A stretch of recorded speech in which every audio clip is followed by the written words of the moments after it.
everyone, I'm Sarah Hornsby and I am your online myofunctional therapist. Thank you so much for tuning in and watching my videos. I really like being able to give you guys information that hopefully is helpful to you.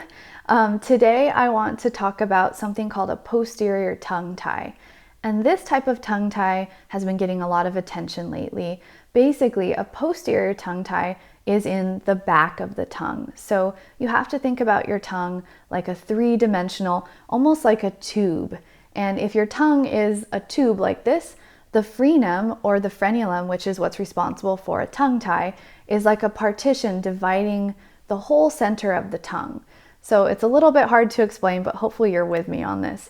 The frenum can be tight in the back of the tongue, and it can stop people from being able to get the back of the tongue to rest up and make contact to the palate and the roof of the mouth in the back area. Now, the anterior tongue tie, this is something that's really obvious and we can see it right away. People open their mouth, they lift up the tongue, and the tongue looks connected to the floor of the mouth. We can see it, it's really clear. This is the anterior tongue tie. Posterior, a lot of times, is not obvious. A lot of times this posterior tongue tie, the people that I work with who have it, they can stick out their tongue towards their chin, they can open their mouth wide and reach their tongue all the way up. Sometimes they look like they have really long tongues, and the last thing you would say is, oh, you're tongue-tied.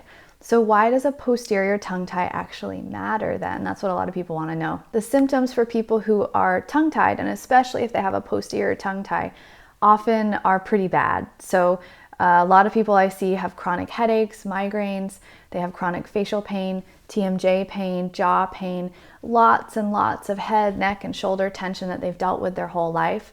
These are the symptoms that if you have these things and your tongue is low in the back, you probably have a posterior tongue tie. Now, the only way you can be sure if you actually have one is to talk to an oral myofunctional therapist or an oral facial myologist. These people can tell you if you're tongue-tied or not.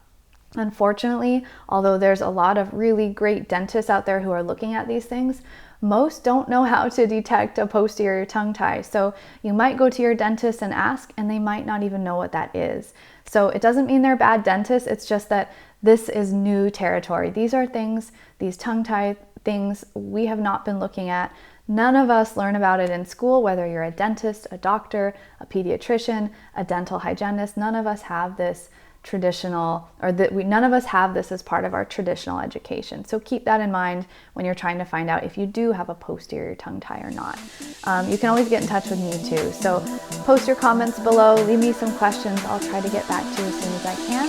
And thank you so much for watching this video.